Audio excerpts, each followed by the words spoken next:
there was one band in, and I never thought this would happen. So, studio, as you know, somebody might like a wee smoke or a We drink beer, of that. a wee bottle of Jack Daniels or something, right? Up to. Right. This band came in. It was Tommy's. Nah, I'm not going to say it just in case I'm slagging him. You could just call them Bandy. Bandy. Right, so this band would come in. They were very kind of pop punk, and they were like take loads of into like kind of a lot of like social media stuff and all that, and there's loads of pictures and stuff. And you would see things like you'd come in, and rather than like seeing like the odd bottle of Jack Daniels or a full ashtray or something like that, it was like, what the hell is that? Right. So we're honestly. What was it? So anyway, we're finding things like silly string, right?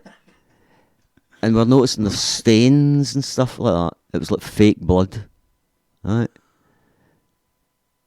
And you'd find like Fake blood. you'd find like a bag of white overalls, you know. And you're like, oh, what's going on here? And then I seen they put a picture up on the wall. A wee poster for advertising one of their gigs. So they had a table. So if you imagine, there's like maybe 5 of them or something. All on one side of this table, with the picture getting taken for the other side, and it was all pizzas and energy drinks. And they're all like kind of drinking the energy drinks and like taking a bite out of the pizza. And they're all like pure, hey, we're wacky. Whoa, who? Right? So I thought, enough's enough. Right? So the night they were in, I come down. I thought, I need to talk to you, snot. Thought, oh, what is it? You know, they were a bit younger as well, so they were a bit kind of. What's going on here? What is it? I was like, normally I've got problems with drugs and alcohol. Maybe the odd, the odd hooker. I'm only kidding again, right? There's a couple of funny signs about the studio that it's like talks about like it's basically your standard rules for the studio, and it alludes to the sacrificing of chickens and things like that. But all light-hearted and basically all an attempt to make sure that people respect the equipment and respect the place that you find yourself, and hoping that it's been used and treated with the same respect that you would treat their stuff with, so I understand that totally. So I'm chinning these boys up a bit that, like normally it's that drugs, alcohol, underwear and stuff like that, right? And I'm like that. And what's the score we use? It's like bins full of like energy drinks, pizza boxes, silly string, fucking fake blood, costumes, and that poster, what's that all about? I was like, that was...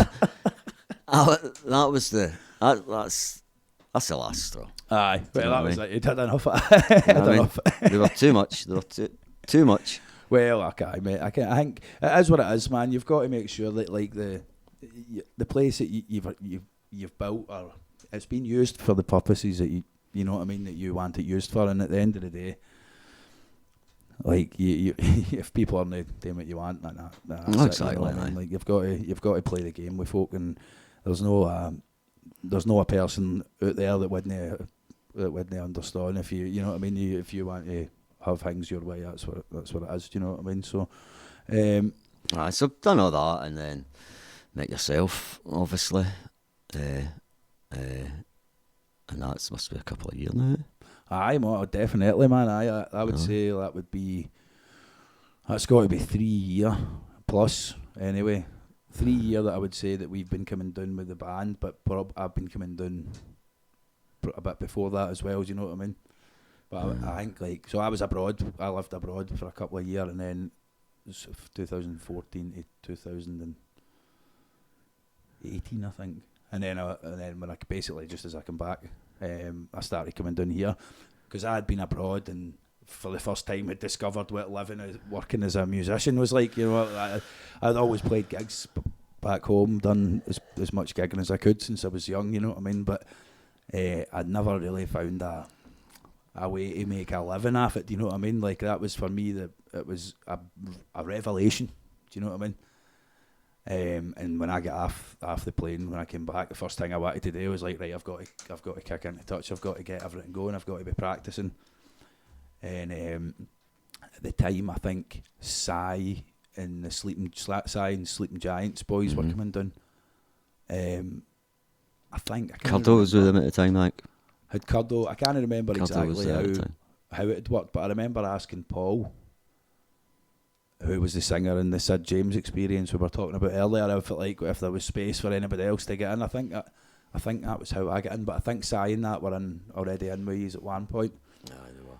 And after I came down, I was just like, wow, man, it's like, it was great to, like, when I remember being abroad and that, and busking every day for 5-6 hours, and doing well, like, from a busking standpoint, but really practicing a lot. But I remember getting back here and once I get in here and feeling this burst of productivity, do you know what I mean? This burst of organisation towards, like, the goal of musicianship, you know what I mean? Like, the goal of being a working musician back home and not just abroad, you know what I mean? No. And so I've been absolutely buzzing about the place since, do you know what I mean? And we've had a few conversations over time, and like it's apparent to me how much the place means to you, and I'm sure it's the same. Oh, aye. Oh, definitely. So when we came in, I started doing some gigs and that again, and then we started getting the band in. So then that was my wee cousin Kyle, my mate Danny. Eventually, my girlfriend Janine plays the drums. So there's my mate Galone, who's the singer, and Big Ali, who's the bassist. There's a team of them now. And I think, like, it would not have came to be.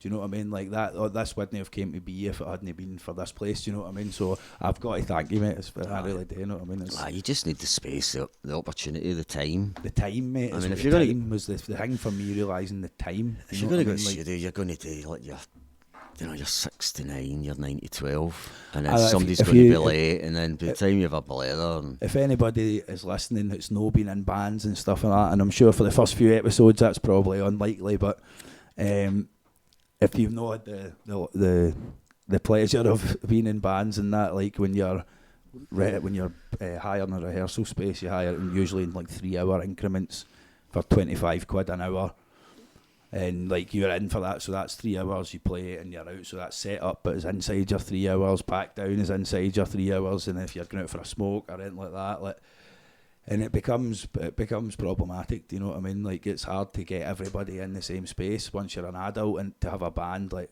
logistically, time-wise and stuff.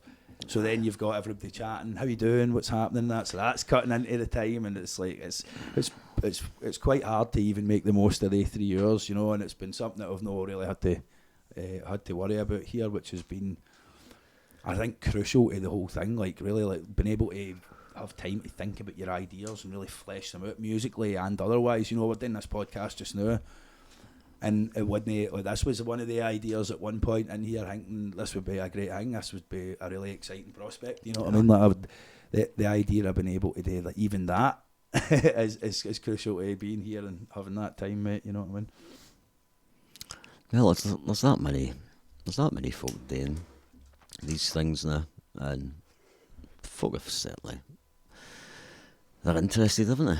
There's a good pocket of interest there for just what people are up to. What, for? Just normal folk just getting on with it. What, in a musical sense, you mean, like, or like in podcasting? Well, just the whole general podcasting. The internet, YouTube and that, I mean, it's mad to think that there's potential that there's even an audience for what we're doing now, do you know what I mean? But to me, like, I've been a fan of podcasts for years now, and like, it almost seems like, why would we not be doing this? Do you know what I mean? Even, you know, like, I feel like the nuggets of wisdom you've taken from podcasts over the years and that, it's like, that's so valuable, you know what I mean? And if you've got the situation where you can put this into place, like, why would you not do it? Do you know what I mean? Like, the world and the internet has evolved to the point that we can, so why the fuck not, you know what I mean?